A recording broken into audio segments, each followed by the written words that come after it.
let's get into this Trump using the National Guard to for crime-infested neighborhoods, supposedly, or is this to train the military on how to police the union? Have you thought about that?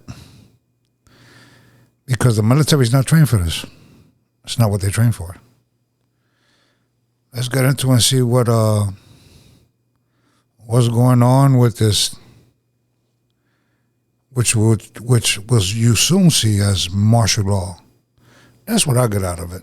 I could be wrong. I can. I'm not right about everything. I could be wrong, but I think martial law is closer than you think. Let's get into it.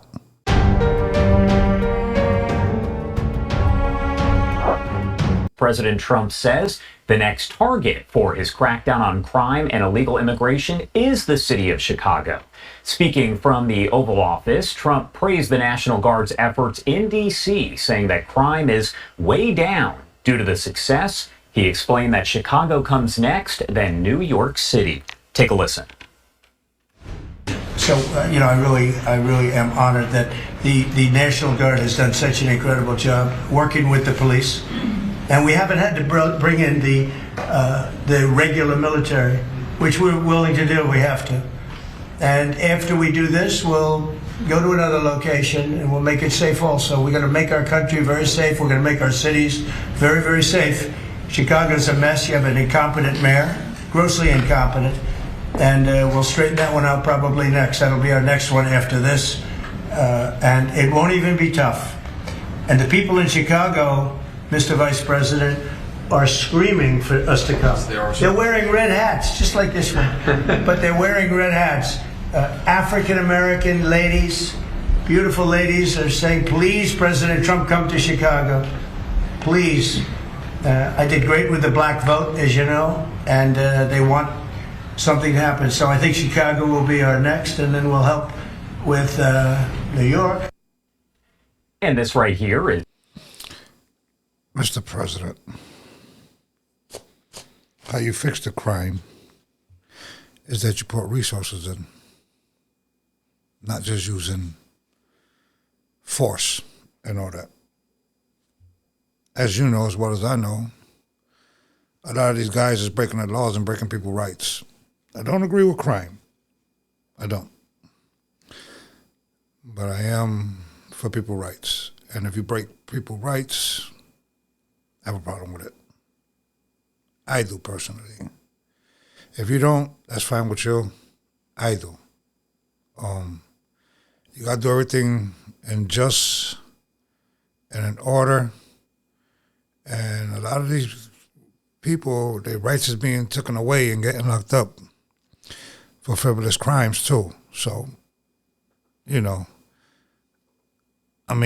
me, this is not a good look. Is there crime? Yes. Does it need to be combated? Yes. You're spending $200 million on a ballroom, but you cut people's jobs. You cut people's Medicaid and food stamps and all these cuts that you made, but it's America first. It's not America first. Some people need that stuff. Whether you agree with it or not. Some people agree. Some people need it. It don't matter if you agree with it or not. If you don't agree with it, I understand too. I respect it. But we have to look at it as a reality that you can't just run up on people. You can't just XYD. You can't just do this. Because once you give people that power, they're never going to give up the power once you give it to them. And you're willing to give up your rights for one thing,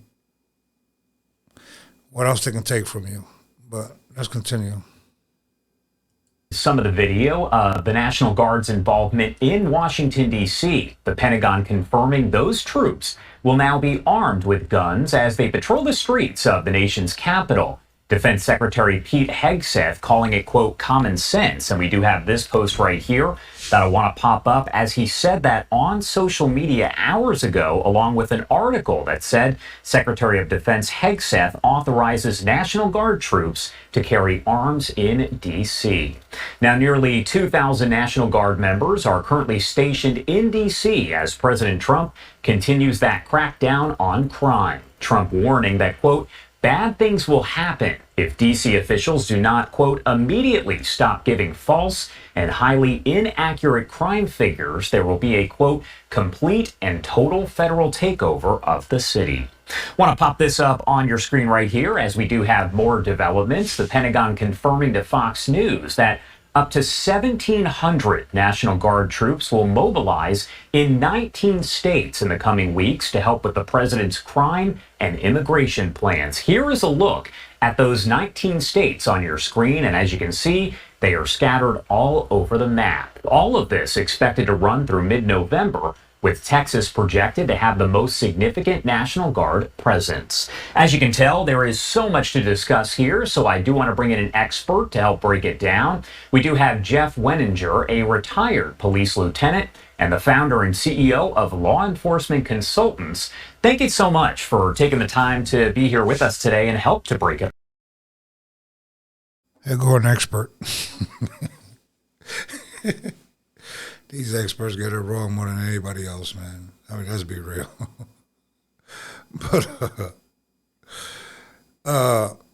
hopefully, you know, don't carry in arms. Do they need arms? Yeah, they need arms. But them guys ain't trained with civilians. They trained to fight. So you're going to have a lot of mishappenings, I believe, by giving them arms. But I could be wrong. Again, I can't be wrong. But hopefully things go smooth and nothing out the ordinary doesn't happen. Let's listen to this expert. The ones that always get it wrong. All down. Thank you for having me. Of course. And first off, I do want to ask you overall, how unusual is it to see this level of military and law enforcement presence in a city like D.C. and what we could see happening in Chicago and New York City as well? Well, it's not unprecedented. We've seen it in the past, but it's generally because of a specific event or civil unrest or some type of a natural disaster. I saw it back in Los Angeles in 1992 when we had the Rodney King riots. We saw it with Katrina in 2005. And, we saw it most recently in Los Angeles here this spring when we had the civil unrest. So it's not unprecedented. I guess really the question is, seeing the deployment of military personnel for the purpose of policing everyday crime trends, that's unprecedented. Do you think we are going to see, as we see the National Guard deployed to places like Chicago and New York City? That's very unprecedented. And I could be wrong, like I said. But if I recall, you're not supposed to do that, according to the law. But I can be wrong. City, do you think we're going to see kind of a similar situation to what we've seen there in D.C.? Will it look pretty much the same? Well, I think to the extent where when you flood an area with resources to address the crime, automatically the deterrent factor is going to reduce the crime. The key is, what is the long-term strategy to maintain a lower crime trends? That's the significant challenge for everything. And it's not a quick fix. When you're talking about crime, it's not a sprint, it's a marathon. So from a strategic standpoint, and developing objectives and strategies moving forward are going to be the key in being able to maintain lower crime trends. And on that same note, I did want to ask you, when you have such a visible show of law enforcement and military there on the streets, we saw the video just moments ago, how does that kind of impact crime overall? Does it have a real impact as you look down the line when you see all of these folks out there? Do criminals look and say, whoa, I'm going to step back because I see everyone there? Well, initially, in the area where the resources are being deployed, you're going to see an automatic, immediate reduction in crime. But there's key factors that we're not really going to know for a while what has occurred. Have we just displaced that crime? Are the criminals going elsewhere to commit the crime? And it's going to take a number of months to get the crime statistics. All you're doing is displacing the crime. You know it. You don't need months of statistics. It's self-explanatory. Let's continue. Oh, man. To be able to determine if that's actually the case. And the reality is that we can have a circumstance where criminals go underground, so to speak. But once the resources are gone, we're going to be right back where we were to begin with. So like I said, it's really about the long-term strategies and posturing law enforcement in a position where they can be successful in and of themselves without the actual buildup of the military personnel to assist them. What challenges, if any, could potentially arise when you do have multiple law enforcement entities operating in the same space, like what we see happening in D.C.? You've got the Metro Police as well as the National Guard.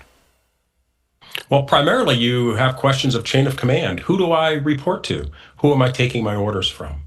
But from an operational standpoint, it can be very challenging. From a logistics standpoint, you have to determine who has the authority to do what. You have multiple entities that don't have the same authority. And then you have to determine the training and experience and expertise of each entity in determining what is the best way to utilize them in accomplishing the goal. And ultimately, it's about being effective with your communication, being able to communicate up and down the chain of command where people understand what the strategies, the objectives, and the tactics that are going to be used to address these circumstances. Now, the key here is having specific, measurable, attainable, realistic, and timely goals. And the measures of effectiveness over the time period after these deployments occur are really going to be the story that's going to be told. So for me personally, I'm holding judgment until some time passes to see how effective this actually is, because we don't want a short-term solution, we want a long-term solution. And a bit of a difficult question. It's probably tough to answer, but you have people who are all for this. You have the people who are in charge and calling for the National Guard to be there in this crime crackdown, saying this is an example of restoring law and order. You have critics who say it's just too much. So as a former law enforcement officer there, retired, I want to get your take on how you go about separating the political narrative from what's actually happening there. Well, really, you have to be sensitive to the fact that people within DC are going to have different experiences. You have a population of just over 700,000 people, but the vast majority of the crime occurs in about 10% of the population. Wards 7 and 8 overwhelmingly are the most violent areas of the city, which need to be most significantly addressed, where you have to be surgical and specific in how you're going to address the violent crime trends.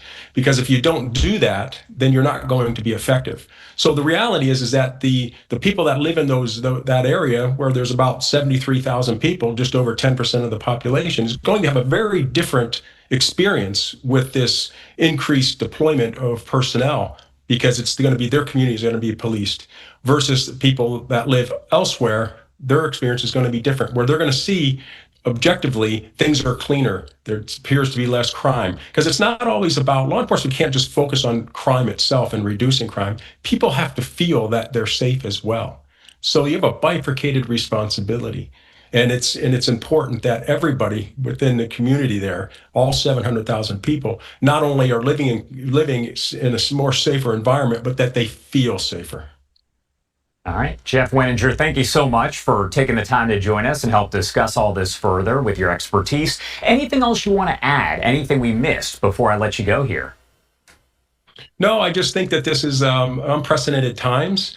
We have a president that is not afraid to think outside the box and to implement strategies that are unique and things we haven't seen in the past. I just urge people to be patient and allow things to play out. And hopefully in the long run, we will see what it is we're trying to accomplish: a reduction in crime and safer cities for our people in these neighborhoods and people that work and live and play in these communities to to be in. So that's what I'm hopeful and looking forward to. All right, Jeff, thank you. Okay. This is the first time I ever agree with an expert. I agree with a lot of the stuff he says. Man, he did pretty good. Yeah, I thought he was gonna put fluff and all that stuff in there. You was honest. You actually are a very, very good expert, man. Like you was honest to the point, with the facts and all that. So, well, I thought because you was on Fox, you was gonna follow their narrative, but I seen you curved it and stood on track on what you stand on. So yeah, to me, this is martial law. They setting up for martial law. That's just me. Like I said, I could be wrong. I don't care. Left, right. You got to call it out when you call it out. It is what it is. I'm not going after Trump, none of that. Does crime need to be fixed? Yes, it does. What do we need for the crime to get fixed? Resources. You're taking resources away, the economy is tanked, and you're just going to see more crime eventually. Because when people get hungry, it's a whole different world. When their back's against the wall. Peace and love, man, and I'll catch you on the next one, man. But it is what it is. I said what I said. I don't care about your feelings.